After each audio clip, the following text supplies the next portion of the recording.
오늘은 기도의 가치 50페이지죠. 기도의 가치예요. 기도는 가장 가치 있는 일입니다. 요한계시록 5장 8절 말씀 함께 한 목소리 봉독합니다. 그 두루마리를 취하심에 내 생물과 24장로들이 그 어린 양 앞에 엎드려 각각 검은고와 향이 가득한 금 대접을 가졌으니 이 향은 성도의 기도들이라. 아멘. 예, 금 대접에 우리 그리스도인들의 기도가 향으로 올라간다는 거예요. 그래서 이 금 대접이 기도가 가득 차면 부어져요. 그러면 하나님의 뜻이 하늘에서 이루어진 것처럼 이 땅 가운데 이루어지는 성령님이 역사하시는 일들이 있다라고 하는 거죠. 그래서 우리가 기도는 열심히 내 기준으로는 하고 있는 것 같은데, 그런데 하나님께서 아직 아니다라고 하는 것은 기도의 양이 채워져야 된다라는 거예요. 그래서 우리가 끝까지 포기하지 않고 응답 이루어 주실 때까지, 우리가 현실적으로 맛보아 누릴 때까지 그렇게 승리하시길 예수님의 이름으로 축복합니다. 하나님께서 가장 귀하게 여기시는 것이 기도라는 거예요. 반대로 사단이 두려워 떠는 자가 어떤 자일까요? 예, 기도하는 자예요. 정말 신기한 게요.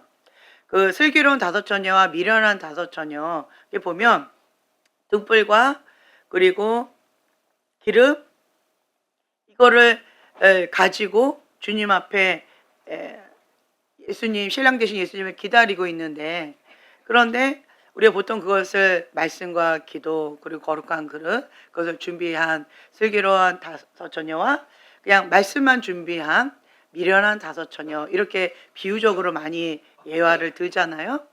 근데 왜 말씀만 가지고 등만 가지고는 예수님을 만나지 못할까요? 왜 그럴까요? 근데 말씀과 기도와 거룩한 그릇, 기름을 가득 채운 그 거룩한 그릇, 이거를 준비한 슬기로운 다섯 처녀, 그리고 그걸 준비하지 못한 말씀은 준비하고 있었고, 그리고 예수님을 기다리고는 있었는데, 그렇죠? 근데 둘 다 공통점은 뭐였어요? 예수님, 신랑 되신 예수님을 기다리고 있었다라는 거. 그걸 기다리다가 너무 지체되니까 다 졸고 있었다라는 거. 여기 이렇게 보면 우리가 신랑 되신 예수님을 기다리고 있잖아요. 그리고 다 거기서 거긴 것 같고 우리가 볼 때는 그런 것 같은데, 그런데 하나님께서는 우리의 중심을 보신다는 거예요. 이 기도가 뜻하는 게 뭘까요? 기도가 뜻하는 게 뭘까요? 말씀은 양식이잖아요. 하나님의 말씀을 먹는 거예요. 그 말씀을 내 안에 살아 역사하시도록. 그 생명의 떡, 그 말씀을 내가 먹고 피가 되고 살이 되고 내 거가 되어져야 돼요. 그런데 그렇게 하기 위해서는 반드시 필요한 게 뭐냐?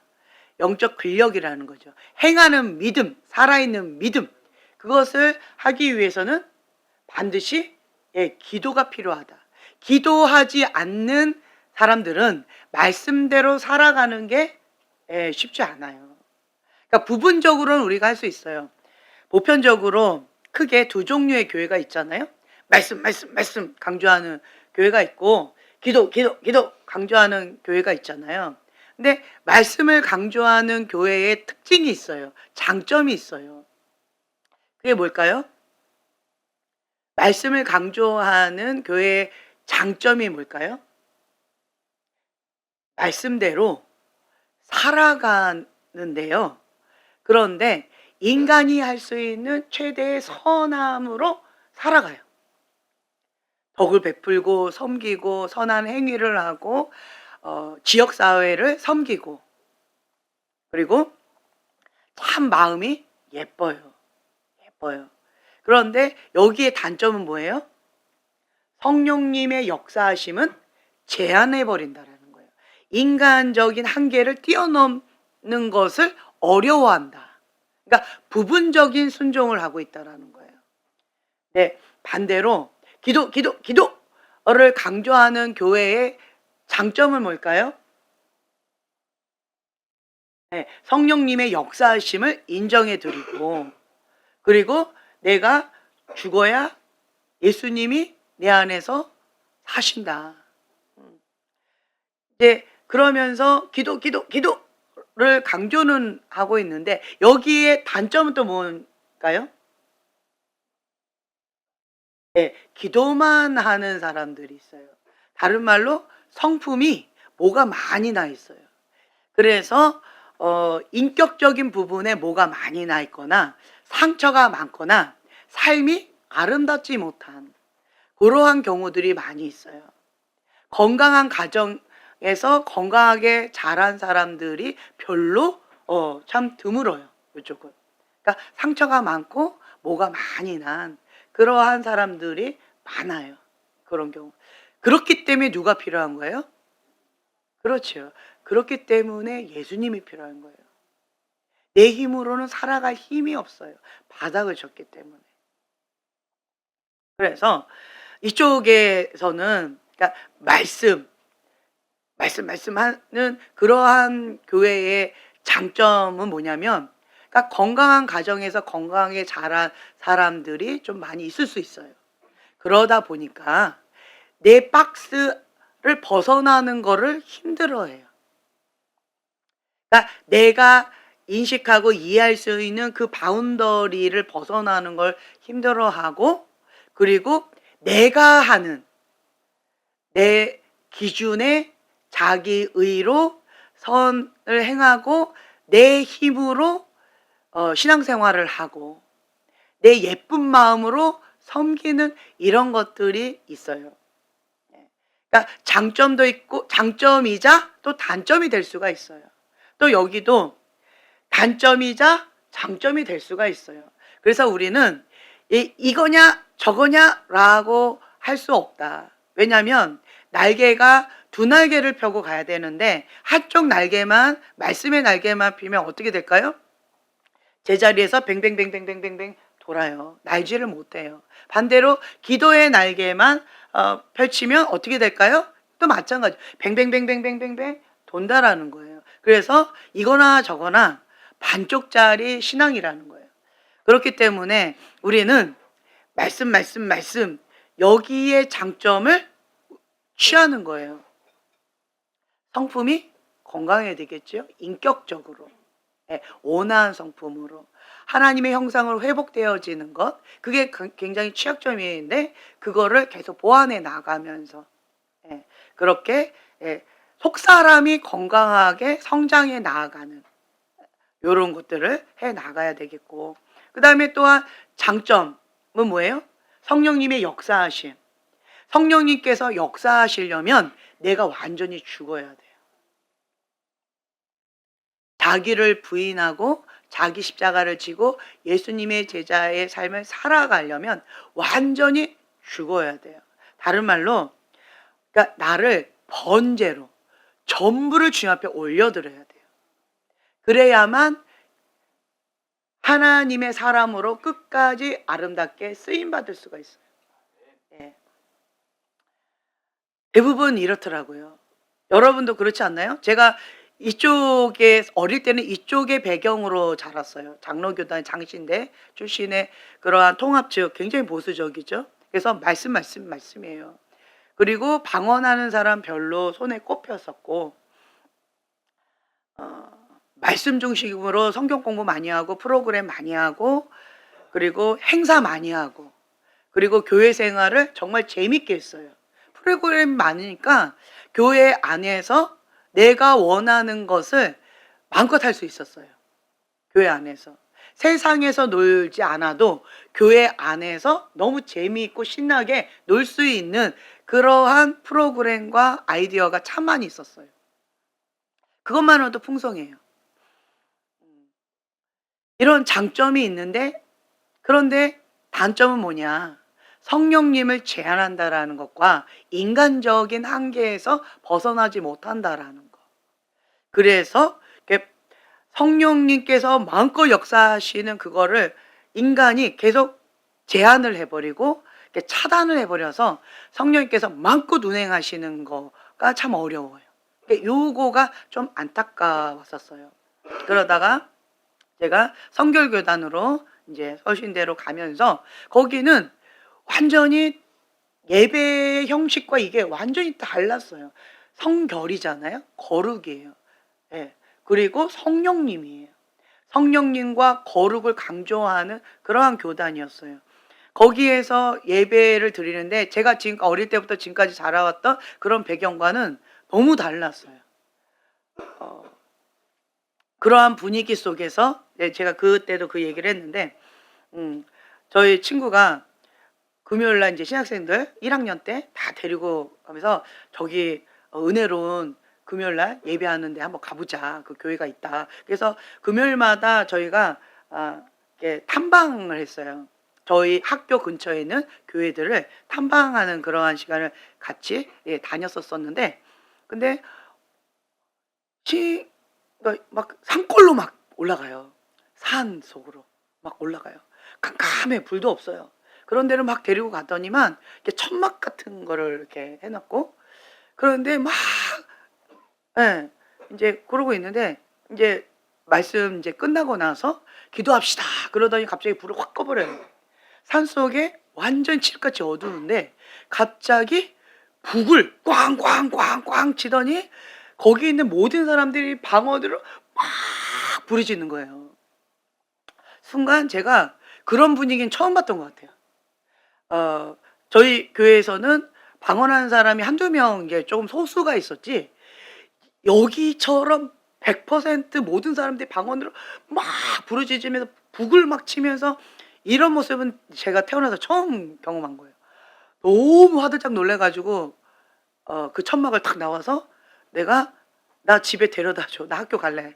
나 기숙사 갈래. 나 빨리 데려다 줘. 나 무서워. 여기가 뭐 하는 데야? 여기 이상한 데 아니야? 라고 제가 그 친구를 막 뭐라고 했던 그 기억이 나요. 정말 무시하면 이렇게 용감하다고. 저 때문에 그 친구는 그날 제대로 예배를 못 드렸던 것 같아요. 미안한데. 근데 근데 지금은 우리 교회가 지금 현재 그렇잖아요. 예. 그렇게 주님 앞에 뭐 북은 안 치지만 그러니까 뜨겁게 막 부르짖고 기도하잖아요. 그러니까 방언으로 부르짖고 기도하면 기도의 향기가 주님 앞에 올라가는데 돌파가 있어요. 돌파. 그러니까 노타늘을 뚫어버리는 강력한 돌파력이 있다라는 거예요. 그래서 그 방언으로 통성으로 부르짖고 기도하는 거 너무 귀하지요. 그리고 또 마음이 여린 사람은요 쉽게 영향을 받아요. 누가 말 한마디 한 거에 쉽게 마음 다운되어지고 그리고 내가 원하는 대로 안 됐다고 내 마음이 막 화가 나는데 이게 막 제어가 잘 안 되고 뭔가 불안에 빠져버리면 늪에 그냥 훅 빠져버리고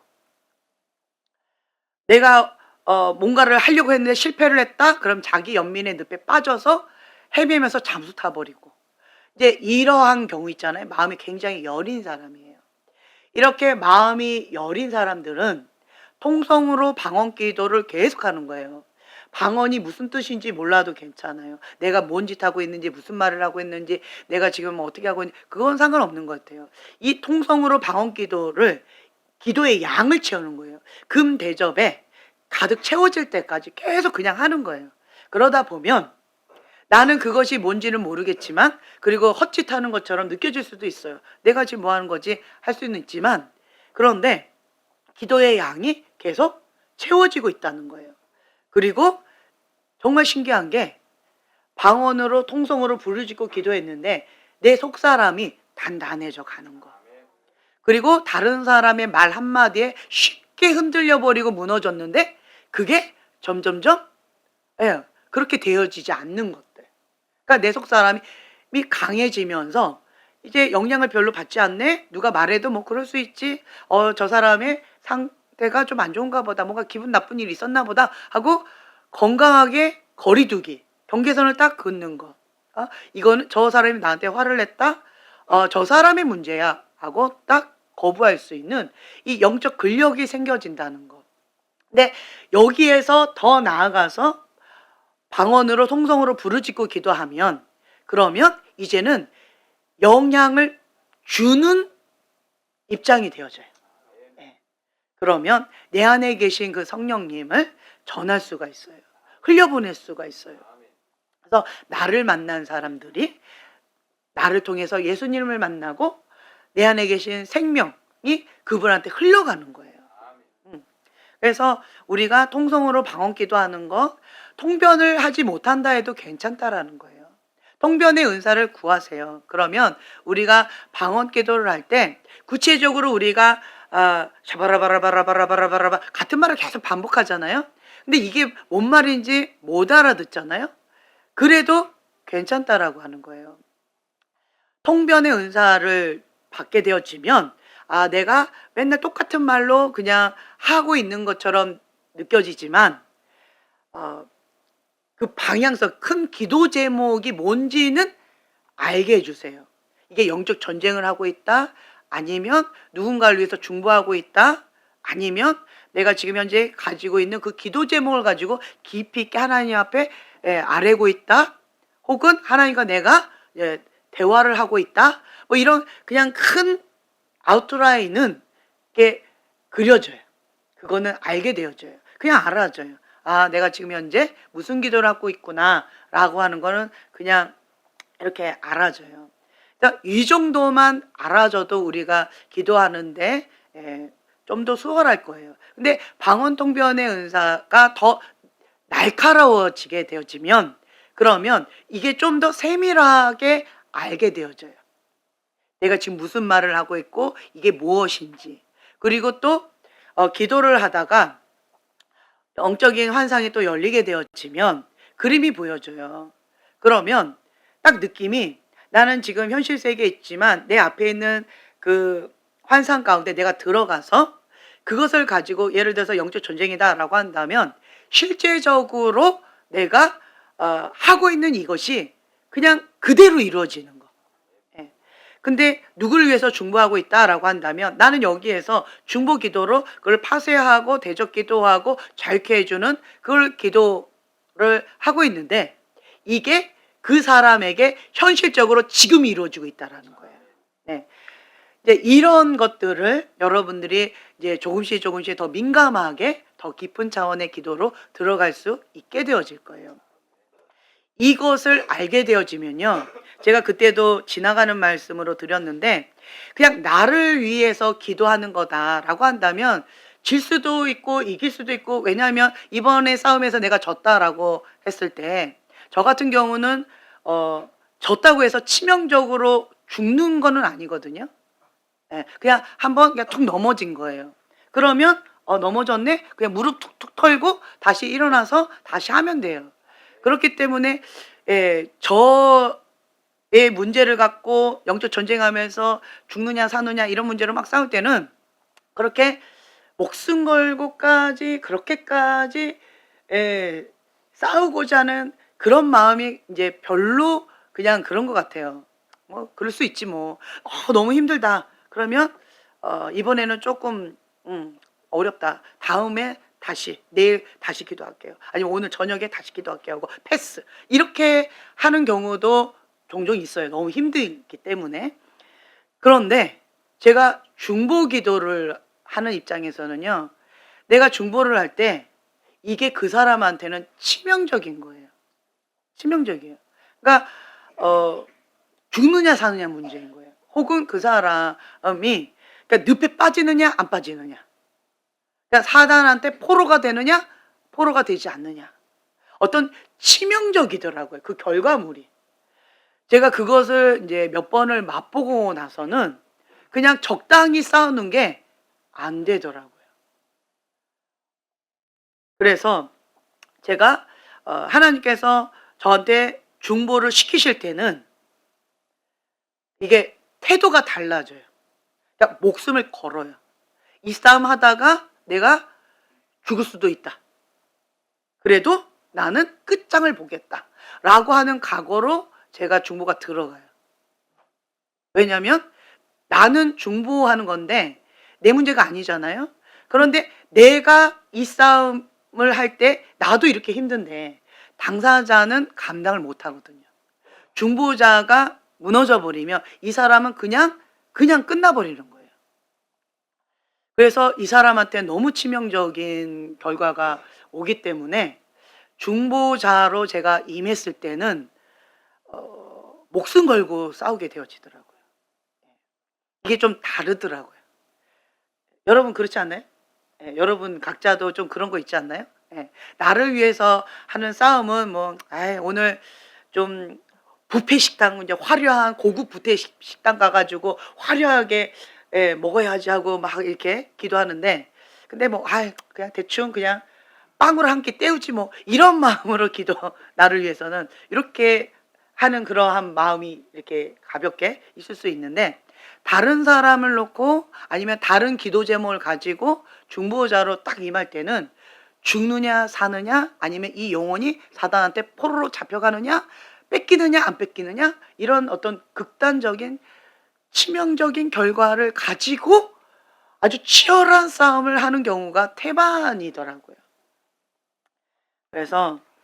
그래서 중보자의 전리품이 큰 것 같고요. 또한 주님 가장 가까이에 있는 자가 누구래요? 예, 중보자라고 하잖아요. 하나님 아버지의 마음을 알기 때문에 목숨 걸고 그렇게 하나님의 그 뜻 가운데 죽으면 죽으리라 순복하는 삶을 살아가는 거잖아요. 자기를 부인하지 않으면 중보자의 삶을 감당을 못해요. 내가 있으면 중보자로 살아갈 수가 없어요.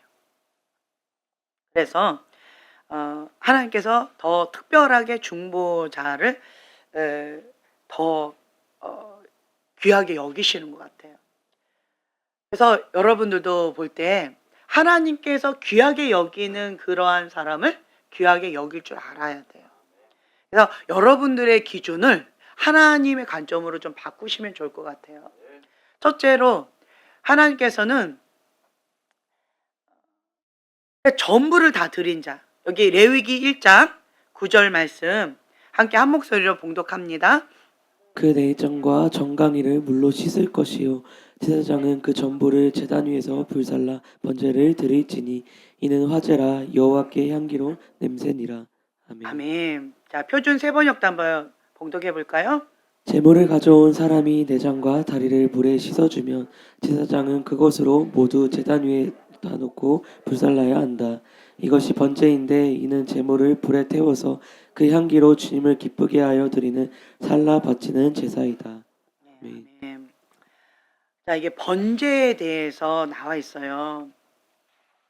레위기가 처음에 이제 출애굽을 해가지고 그 다음에 하나님의 산 신의 산 그 가운데 이제 성막을 완공한 직후 그 상황 가운데 이제 거룩하신 하나님과 죄 많은 인간이 이제 서로 이렇게 만날 수 있는 그러한 장이 제사예요.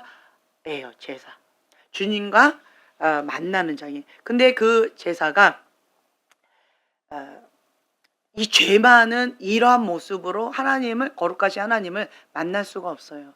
그래서 희생 제물을 놓고 거기에 소나 양이나 염소나 산비둘기나 집비둘기 이런 제물을 가지고 하나님 앞에 번제물로 완전히 다 태우는 거예요. 완전히 다 태워서 전부를 다 드리는 거예요. 그러니까 화제다, 불화자, 불로 태워서 하나님께 올려드리는 거예요.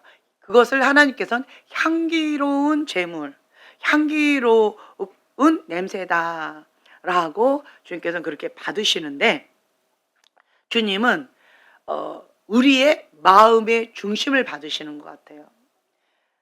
그러니까 나에게 있어서의 전부, 그거를 하나님은 기뻐 받으세요. 우리 인간은 부자가 100만 원 헌금한 거하고 가난한 사람이 100만 원 헌금한 거하고 그리고 정말 전 재산이 100만 원인 거예요. 그런 사람이 100만 원 헌금한 거하고 인간의 관점에서는 그냥 100만 원 헌금한 거예요. 그러나 누가 가장 많이 한 거예요? 그렇죠. 그러니까 하나님은 프로테지로 보신다라는 거예요. 프로테지. 그래서 내 마음의 중심 가운데 내가 주님 앞에, 그러니까 프로테지로 주님 앞에 드리는 거. 나에게 있는 그 두 랩돈, 기름 조금, 밀가루 조금, 그게 전부잖아요. 그거를 하나님은 굉장히 기뻐하신다는 거예요. 그래서 나에게 있는 것 정말 하나님 앞에 전부를 드리는 건데, 그 전부를 드리는 그 사람의 마음의 중심을 기뻐 흡양하신다는 거예요. 기뻐 흡양하셔요. 그러니까 우리는 이제 겉으로 이렇게 드러낼 수가 겉으로 드러나는 것을 보고 그냥 짐작하는 건데, 그 사람의 삶을 보면, 태도를 보면 이게 중심이 이렇게 느껴지잖아요. 그러니까 사람이 좀 가벼운 사람, 그러니까 뺀질뺀질 거리는 사람은요, 사람 앞에도 뺀질거리고 하나님 앞에도 뺀질거리고 그 사람의 인격 자체가 뺀질거려요.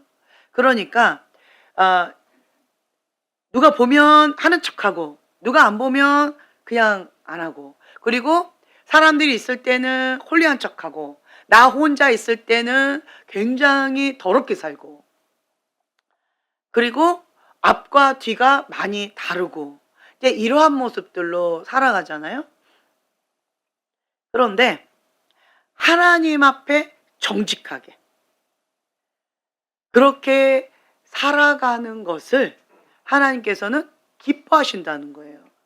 그러니까 번제로 드린다라고 하는 것은 나를 있는 모습 그대로 나의 전부를 주 앞에 드리는 거예요. 내가 드릴 수 있는 게 뭘까요? 시간이지요, 마음이지요, 몸이죠, 물질이지요, 뭐 음식이지요, 헌신이지요, 희생이지요. 뭐 여러 가지로 내가 하나님 앞에 드릴 수 있는 그것을 마음을 다해서 신령과 진정으로 주님 앞에 예배를 드리는 거예요. 그걸 하나님께서 기뻐 받으시는데, 그러니까 가장 먼저 나오는 제사가 번제를 지금 얘기하고 계셔요. 이거는 그러니까 의무적으로 하는 게 아니라 하나님과 친밀하고 싶어서, 하나님과 더 가까워지고 싶어서 자원함으로 스스로 주님 앞에 전부를 드리는 거예요. 이거를 이제 보면은 내장과 다리 물에 씻어주고 뭐 이런 여러 가지가 있는데, 이제 첫 번째로는 이제 보면은요, 그 제물 위에다가 안수를 해요. 나의 모든 죄를 이 짐승한테 전이시키는 거예요. 안수해요. 그래서 나하고 얘하고 동일시하죠. 그래서 내가 죽어야 되는 거예요. 내가 하나님 앞에 예배를 드리려면, 하나님을 만나려면 죄 많은 인간의 모습으로는 하나님을 만날 수가 없어요. 거룩한 하나님 만나려면 나도 거룩해져야 돼요. 죄사함을 받아야 돼요. 그러려면 이 소나 양이나 비둘기 이런 거에다가 안수를 해서 나의 죄가 이쪽으로 다 이양이 되는 거예요. 그래서 내가 죽어야 되는데 이 짐승이 내 죄를 짊어지고 대신 죽는 거예요. 그래서 내가 죄사함을 받는 거지요. 구약에서는 이렇게 썼는데 이제는 우리가 예수님이 단번에 우리의 죄를 다 짊어지시고 죽으셨기 때문에 이제는 우리가 예수님의 피값으로 사신 바 되어져서 죄사함을 받았기 때문에 매번마다 하나님 앞에 예배 드릴 때마다 그렇게 짐승을 죽여서 하나님 앞에 올려드릴 이런 게 생략이 되어졌어요. 얼마나 감사해요. 그렇죠?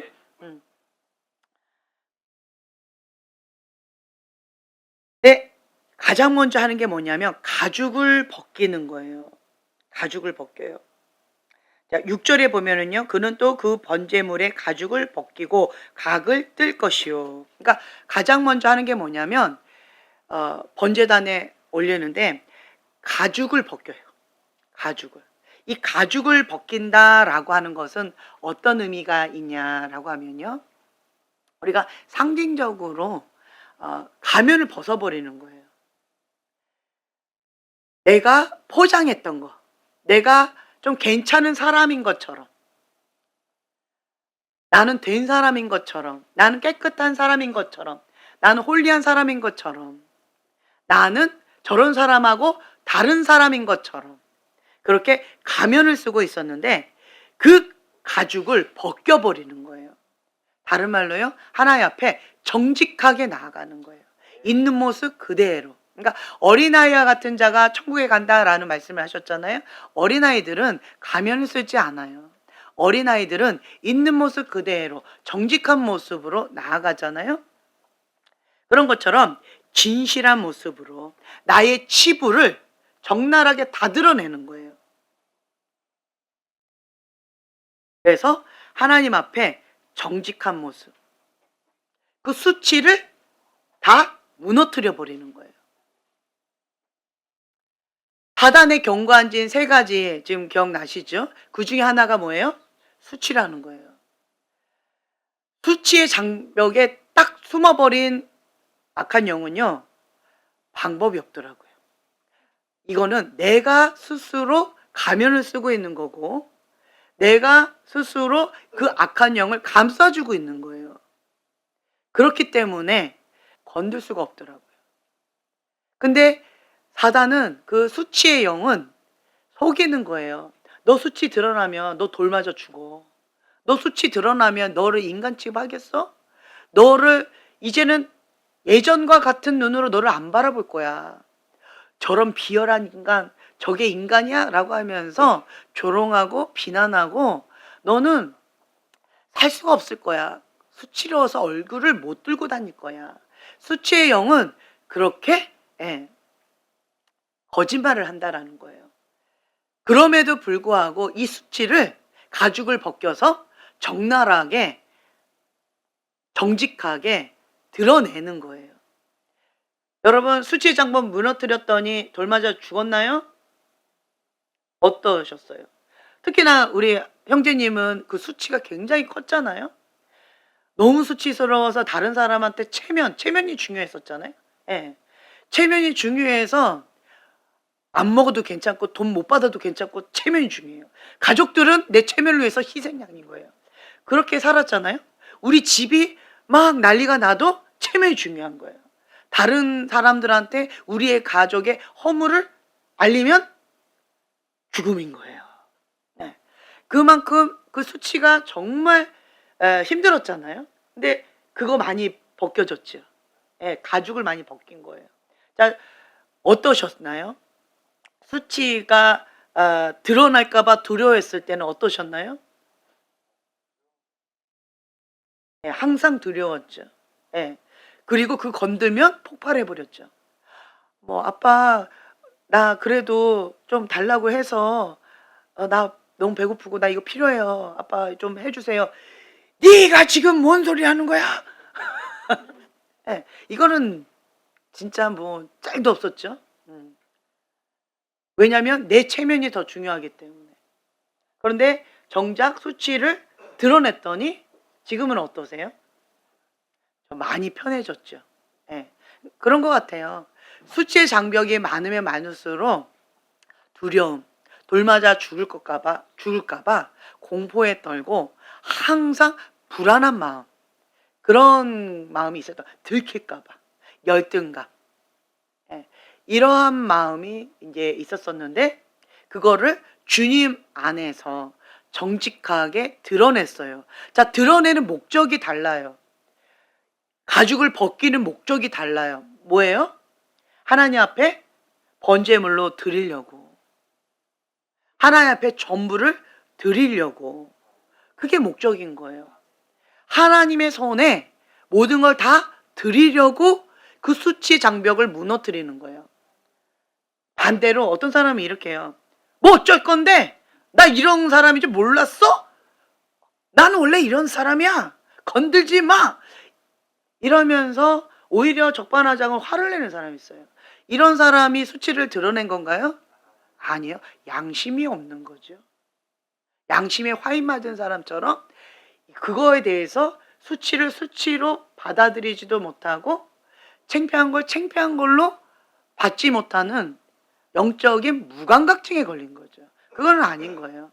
우리가 수치를 드러낼 때는 성령님의 터치, 하나님 앞에 번제물로 올려드려서 하나님께 주권을 인정해 드리려는 거예요.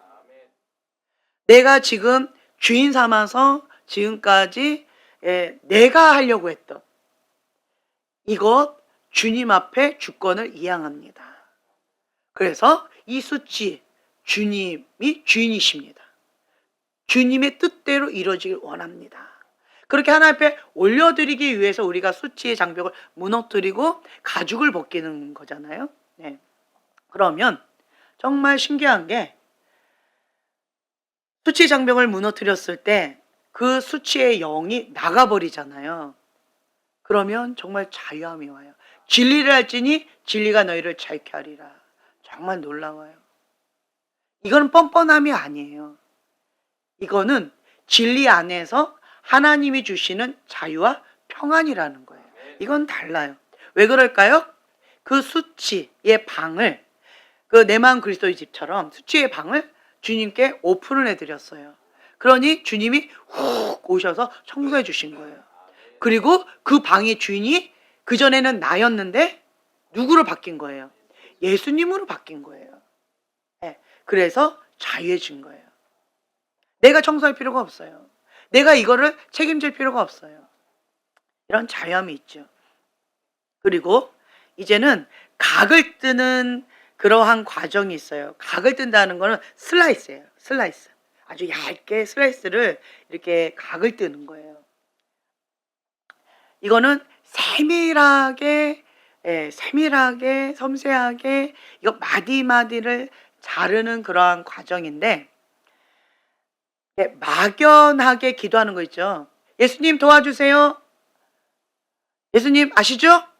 감사합니다. 예수님의 이름 기도합니다. 아멘. 이거는 막연한 기도죠. 이런 기도가 아니라 구체적으로 기도하는 거예요. 뭉뚱그려서 하나님 앞에 올려드리는 기도가 아니라 조목조목 나열하는 그런 기도죠. 어떤 사건이 있었다라고 하면 그 사건을 주님 앞에 그냥 다 친구한테 얘기하듯이 오늘 이런 일이 있었는데 이러한 가정 가운데 친구가 나한테 말을 함부로 했는데 제가 마음이 상했어요. 그런데 그때 어떻게 해야 될지 몰라서 내가 이거 어떡하지? 라고 했는데 뭐 그럴 수 있지 하고 그때는 그냥 덮고 왔는데 집에 왔더니 그 분노가 떠나지를 않고 그게 이 친구야? 그게 인간이야? 그게 내 친구 맞아? 막 분노가 나서 걔를 다시 안 보고 싶을 정도로 내가 너무 마음이 힘들어요. 주님, 내 안에 있는 이 분노가 왜 이렇게 날까요? 그 아이는 그런 의도가 아니었을 것 같은데 나는 왜 이렇게 화가 날까요? 걔가 나의 아픔을 알면서도 그렇게 의도적으로 찌른 걸까요? 이렇게 구체적으로 막 들어가는 거예요. 성령님 조명해 주세요. 그러면 주님께서 이게 깨달음을 주세요. 그 친구는 그냥 아무 생각 없이 그냥 툭 던진 말이었고 그런데 내가 지금 현재 이게 무슨 반응이에요? 오버 반응하고 있잖아요. 그렇다라고 한다면 뭔가 그럴 수도 있지 하고 넘어가지지 않는 요거는 도대체 뭘까요? 뭐지요? 그 아이의 말 한마디가 왜 나한테 이렇게 분노가 나고 이렇게 아플까요? 딱 뭐가 건드려졌을까요? 라고 했을 때 주님께서 수치. 그렇구나. 그 아이한테는 아무것도 아닌데 나한테는 그게 너무 수치스럽고 창피했던 거예요. 그게 아팠던 거예요. 아팠던 거예요. 그렇구나. 그럴 수 있잖아요. 그 아이의 가정은 너무 화목하게 지내고 있는 거예요. 그래서 우리 엄마 아빠가 막 이러이러했는데 세상에 우리 엄마 아빠가 싸우는 모습 나 처음 봤다. 이렇게 얘기하는 거죠.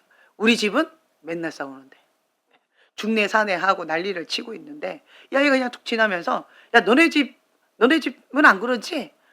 이러면서 이제 뭐 이렇게 툭 했다든가.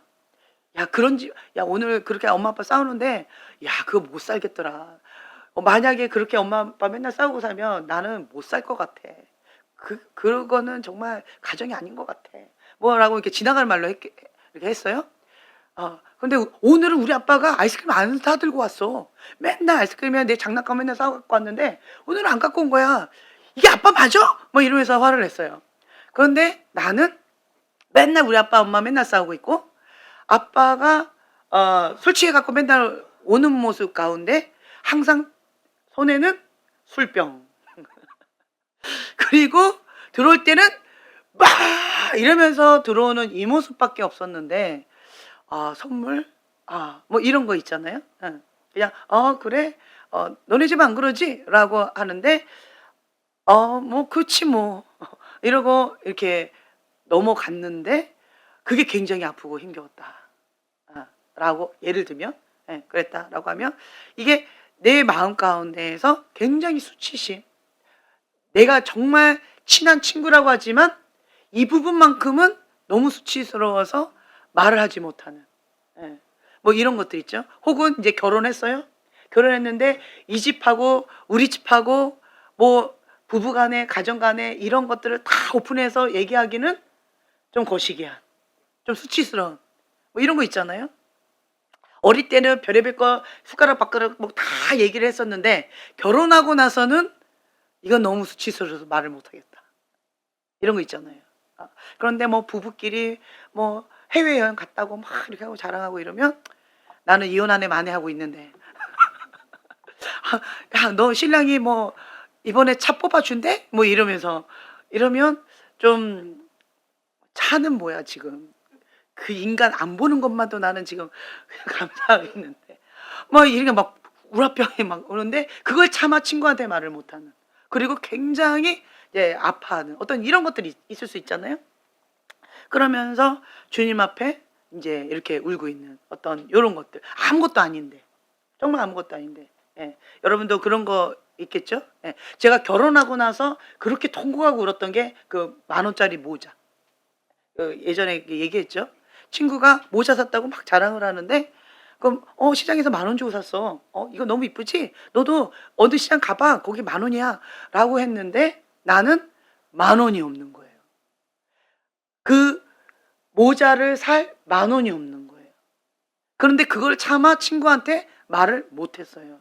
결혼 전에는 내가 좀 그래도 고급 아르바이트를 했기 때문에 그런 게 별로 어렵지가 않았었는데, 이제는 그거를 차마 내 친구한테 말을 못 하겠더라고요.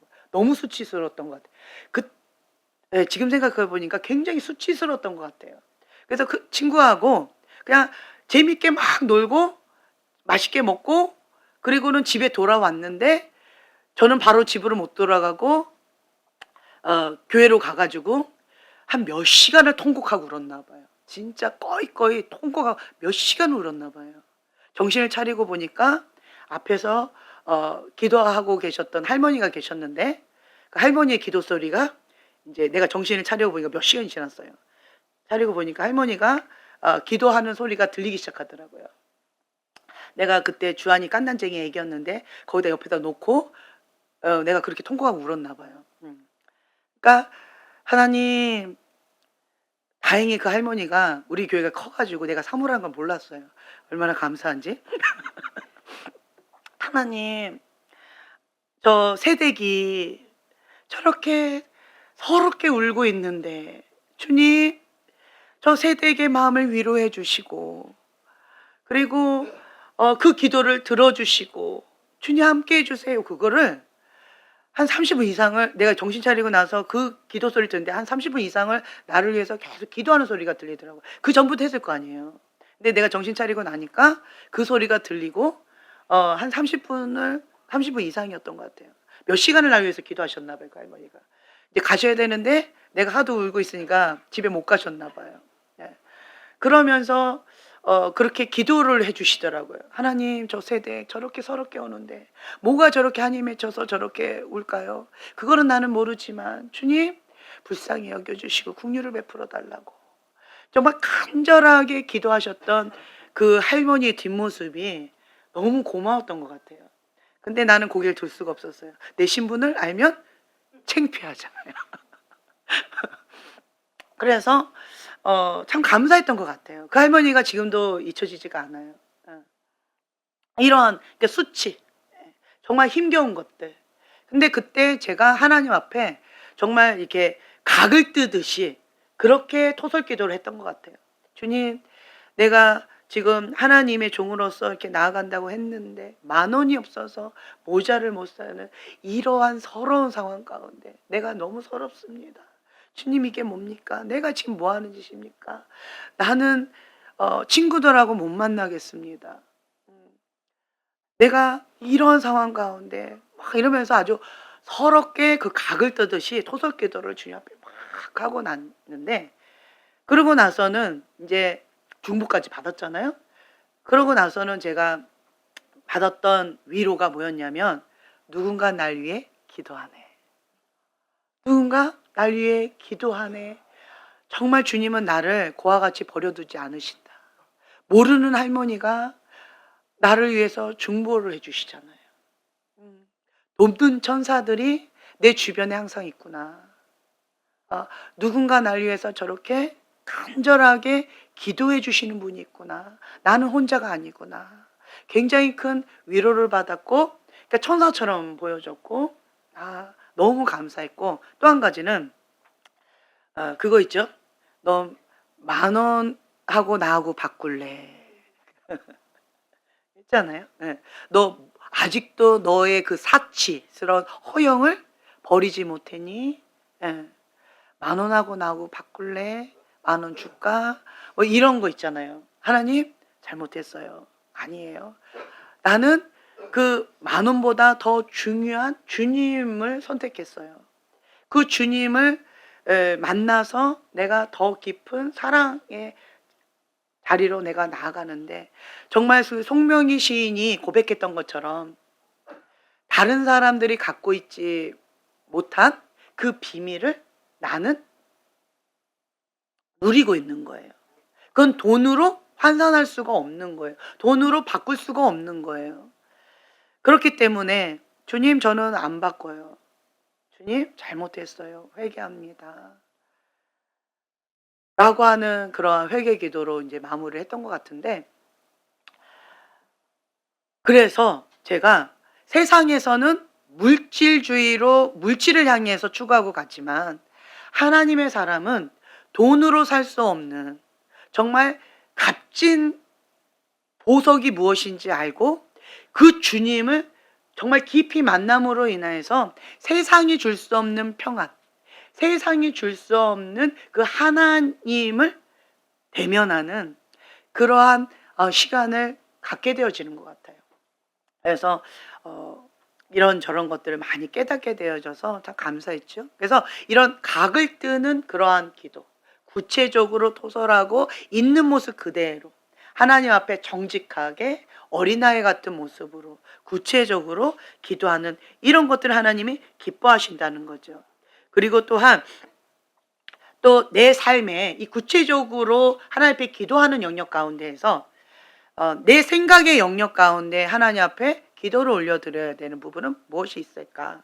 재정 영역 가운데 주님, 재정을 주님 앞에 올려드리나? 이렇게 뭉뚱그려서 얘기하는 것이 아니라 이 재정을 놓고도 우리가 슬라이스 썰듯이 아주 구체적으로 할 수가 있겠죠. 그리고 또한 또 언어, 말에 대해서도 하나님 앞에 구별되이 아름다운 말로 올려드리는 그러한 기도를 우리가 구체적으로 또 할 수가 있을 거예요. 저는 지금 언어 쪽으로 좀 꽂혀 있어요.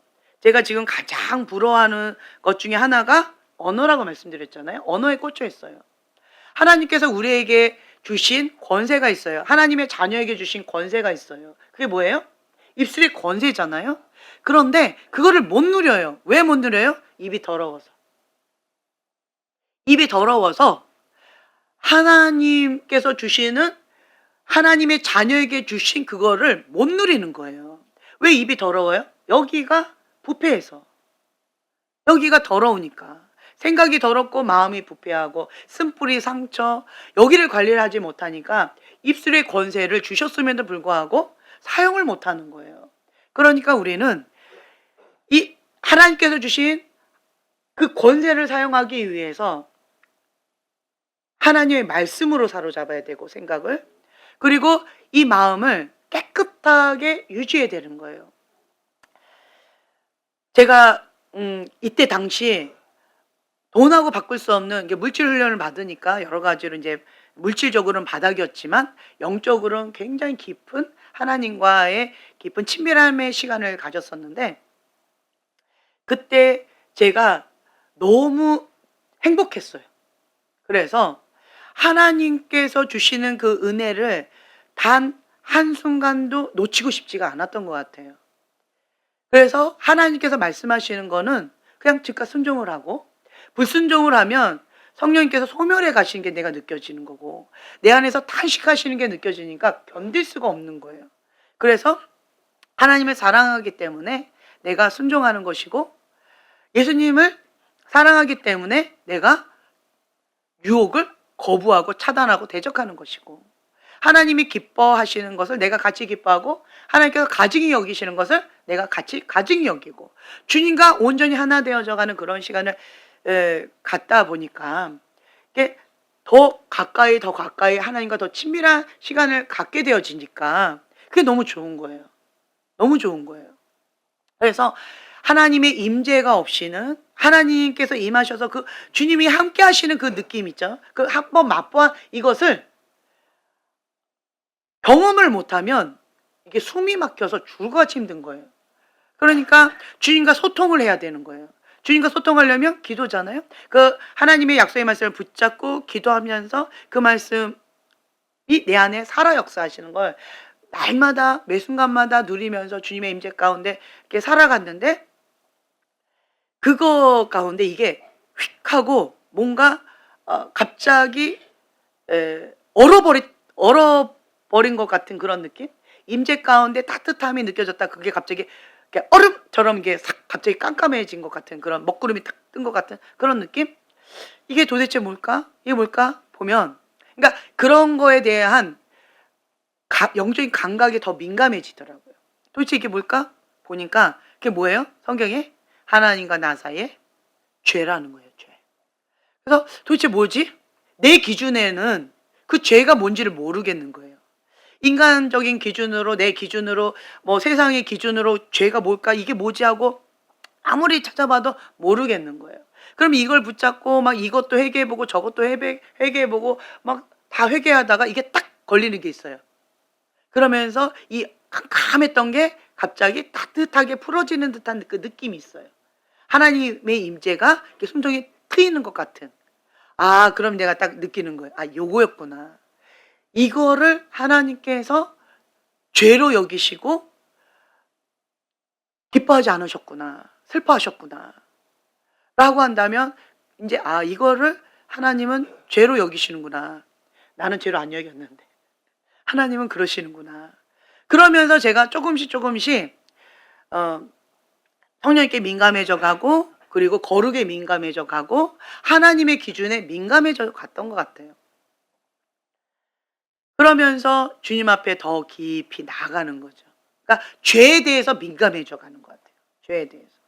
그래서 하나님께서 말씀하실 때 즉각 순종하면 내 안에 계시는 그 성령님께서 굉장히 기뻐하시는 게 막 제가 느껴지는 거예요. 아, 그러면 이것이 하나님부터 온 거 맞구나. 그리고 성령님께서 굉장히 기뻐하시는구나. 아, 하나님 기뻐하시는 이런 종류구나. 이제 배워가고 알아가는 거예요. 그래서 하나님께서 가증히 여기시는 것, 그리고 하나님께서 기뻐하시는 것. 그러면서 제가 그 당시에 그 두 가지를 배웠다고 얘기했잖아요. 하나님께서 가증히 여기시는 것 두 가지. 사랑 없음죄. 그리고 교만. 이 두 가지 죄에 대해서 굉장히 가증히 여기시고, 이거는 정말 짤 없이 그냥 안 넘어가셨어요. 이 두 가지 죄에 대해서는. 다른 거는 그냥 넘어가 주셨는데 이 두 가지 죄는 그냥 안 넘어가 주셨어요. 그래서 교만에 대해서 되게 민감하게 훈련 받았던 것 같고, 사랑 없음 죄에 대해서도, 그러니까 미워하는 죄가 아니었어요. 저 사람 나 미워하지 않아. 그냥 관심 없어. 그런데 주님께서 또 이게 탁 가버리는 거예요. 그건 뭐예요? 사랑 없음 죄. 와, 주님, 사랑 없음 죄? 난 이런 용어 또 처음 들어보네요. 아, 그렇구나. 뭐 이러면서 제가 민감하게 주님께서 나에게 원하시는 그 기준치에 맞춰서 순종하려고 몸부림치면서, 이거 순종하려고 하나님 앞에 작전기도 하고 금식기도 하고, 그렇게 이거 순종하기 위해서 그렇게 주님 앞에 몸을 죄서 나아갔던 그런 시간들 지금 이게 기억이 나네요. 그래서 여러분들이 하나님 앞에 이렇게 슬라이스 하듯이 각을 뜨듯이 아주 섬세하게 구체적으로 어린아이 같은 그런 마음으로 기도를 하게 되어지면 성령님께도 민감해지는 것 같아요. 이렇게 아주 예민해지는 것 같아요. 그리고 또 장점이자 단점인데요. 성격이 이게 퉁치는 사람 있죠. 그런 사람들은 별로 이렇게 상처를 이렇게 섬세하게 받지를 않아요. 그런데 굉장히 예민한 성격 있죠. 섬세한 사람들. 굉장히 소심한 사람들, 섬세한 사람들, 이런 사람들 있잖아요. 그런 사람들은 상처도 섬세하게 받잖아요. 예민하게 받아요. 그런데 또 장점이 뭐예요? 섬세하다는 거예요. 그게 장점이다, 단점이에요. 그래서 이게 영의 성격도 그렇더라고요. 영의 성질도 그렇더라고요. 그래서 성격이 섬세한 사람은 영적으로도 섬세해요. 민감해요. 이게 장점이에요. 장점이에요. 그런데 이게 단점일 수도 있어요. 왜요? 부정적으로 섬세하면 단점이지요. 그런데 긍정적으로 섬세하면 장점인 거예요. 네. 그리고 영적인 수술을 해도 굉장히 섬세하게 할 수 있어요.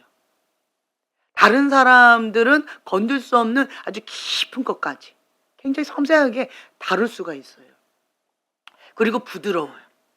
그러니까 섬세하게 깊은 것까지 하는데 사랑으로 아프지 않게 그걸 다룰 수 있는 그러한 게 있어요. 큰 장점이죠. 이러한 사람들은 영적으로 이게 열려 있다라고 했을 때는 이러한 섬세함이 나의 장점으로만 색깔을 부각될 수 있도록 활성화를 시켜야 돼요. 그러면 부정적인 부분에 있어서는 계속 차단을 해야 돼요.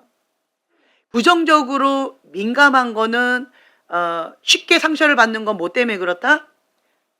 상처가 많으면 쉽게 상처를 받아요. 내가 상처가 별로 없잖아요. 그럼 상처를 별로 안 받아요. 그런 것 같죠? 그렇죠? 내가 말로 하도 상처를 받았어요. 그래서 내 안에 상처가 있어요. 말에 대한 상처가. 그러면 지나가는 누가 말로 툭 했을 때 내가 말로 상처를 쉽게 받아요. 근데 반대로 내가 말로 상처를 별로 안 받아요. 나는 말에 대한 상처가 없어요. 근데 지나갈 때 말을 툭 던졌어요. 나한테는 의미가 없어요. 그 말도 기억도 안 나요. 이런 게 있어요. 그렇기 때문에 이런 섬세한 사람들은 내 안에 있는 뭘 다뤄줘야 돼요? 상처를 다뤄줘야 돼요. 이 쓰레기를 빨리빨리 처리해줘야 돼요. 이걸 처리해주면 영적인 부분에 있어서 그 사단, 어둠의 문, 그리고 인간적인 문, 그리고 하나님부터 오는 문, 요 세 가지 문에 있어서 상처가 많은 사람은 이쪽에 문이 많이 열려있다 했잖아요. 그러니까 섬세한 사람들도 이쪽으로 많이 섬세해요. 민감해요.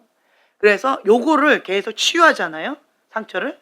속사람 치유를 받고 축사사역을 받고 계속 이거를 계속 쓰레기를 버리면 그럼 이쪽 문이 정말 신기한 게 닫혀져요. 닫혀져요.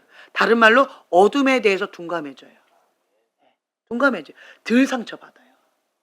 이거 그냥 그럴 수도 있지 하고 그냥 이렇게 되어지고 또 반대로 이 부분을 또 치유받은 치유자로 하나님 앞에 주권을 이양하면 천국 앞에로 우리가 다시 받잖아요. 그래서 이렇게 쉽게 상처받던 그 영역 가운데 내가 예수님의 이름에 권세가 있어요. 그래서 이 부분을 다스릴 수가 있는 거예요. 그래서 저주의 말이 왔을 때 내가 축복의 화살로 바꿀 수 있는 영적 권세가 나에게 주어진다는 거죠. 그래서 나에게 있는 그 모든 것이 하나님의 손에 붙들림만 되면 다 보석이 될 수가 있어요. 값진 거가 되어져요. 말에 쉽게 상처를 받아요. 하나님께 드려지면 그 저주의 말을 축복의 말로 바꿀 수 있는 영적 권세를 내가 누릴 수도 있다라고 하는 거예요. 그리고 또한 그러니까 쉽게 상처받는 사람들은 또 상처를 치유하는 치유받은 치유자의 그 사명을 또 감당할 수가 있겠죠. 그리고 또 섬세한 그 영역이 있기 때문에 이쪽 문을 닫아주는 역할을 도와줄 수 있어요.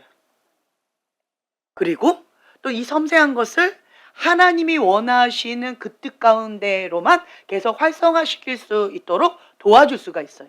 그러니까 이런 식으로 여러분들 안에 있는 이것이 하나님 손에만 붙들림바 되어지면 큰 장점이 되는 거죠. 돈이 나빠요, 좋아요? 이런 거 비슷한 거예요. 불이 좋은 거예요, 나쁜 거예요? 칼이 좋은 거예요, 나쁜 거예요?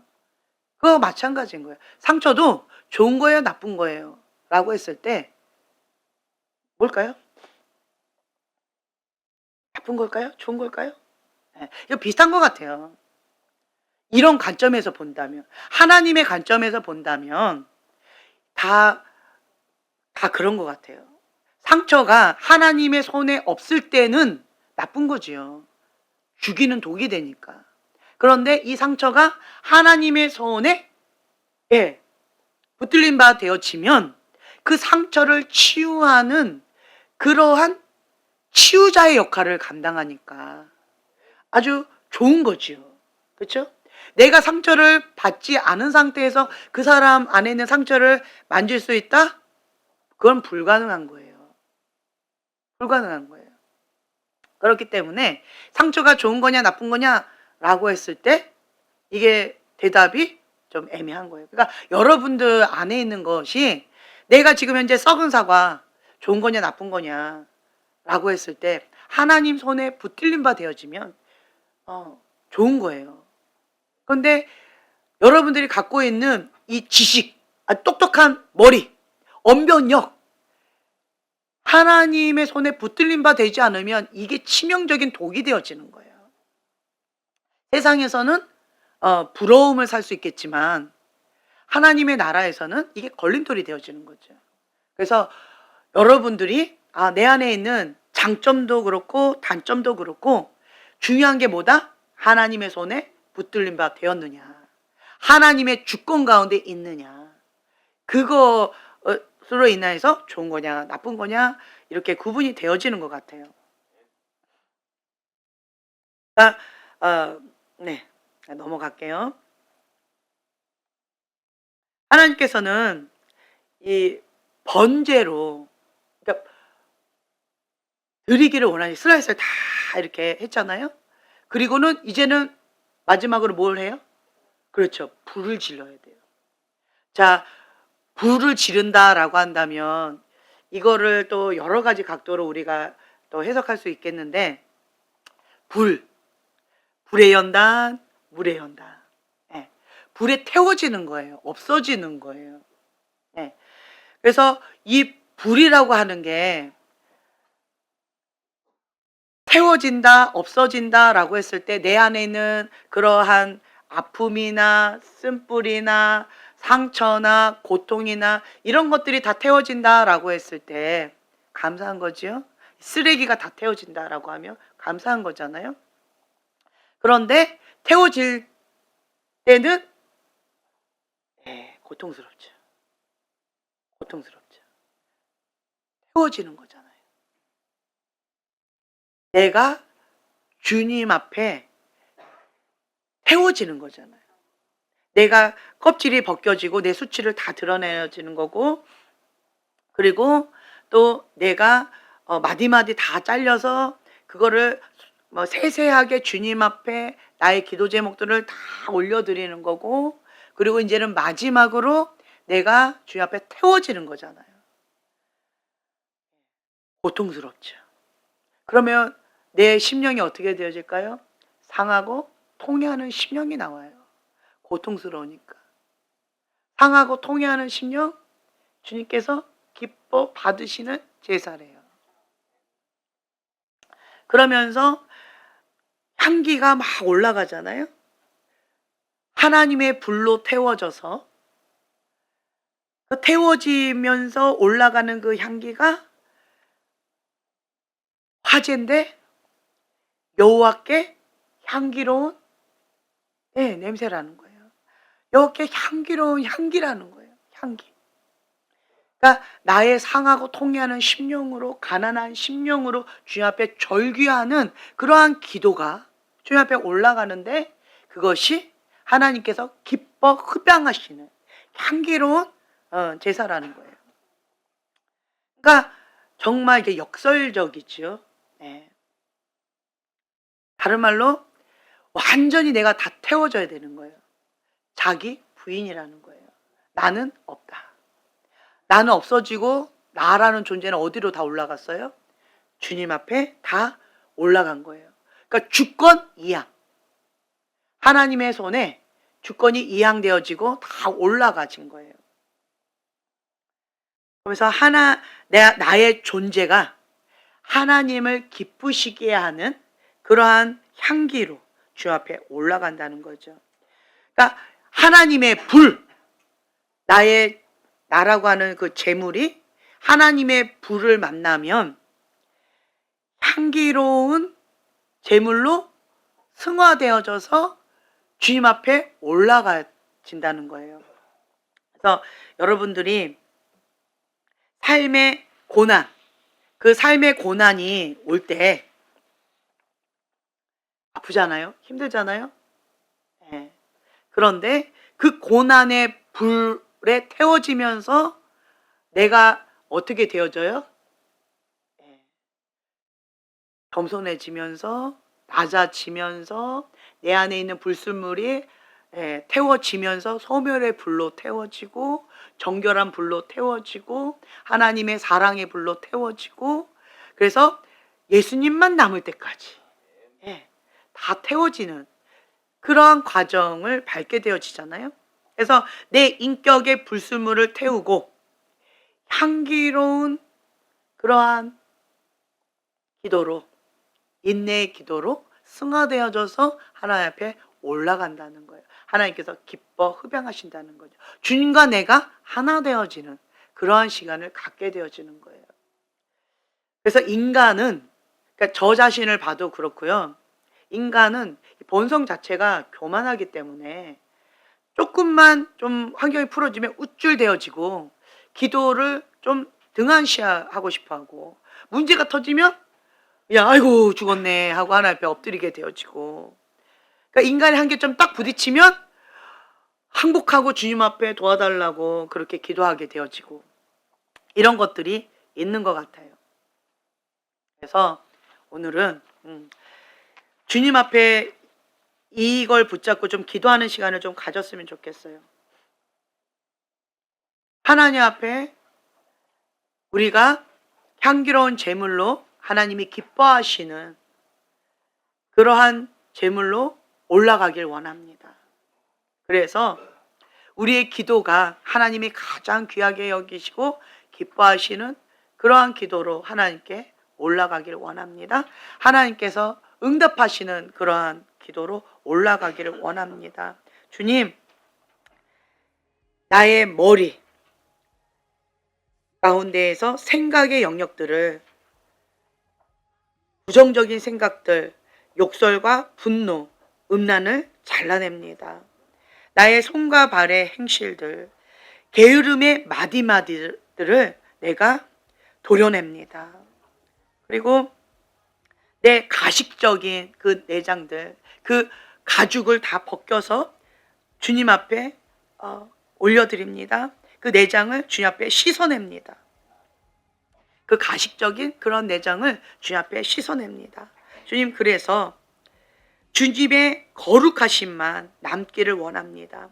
성령의 칼로 내 위선을 벗겨주시고, 내가 짊어졌던 그 무거운 짐을 주님 앞에 안수하면서 이양해 올려드립니다.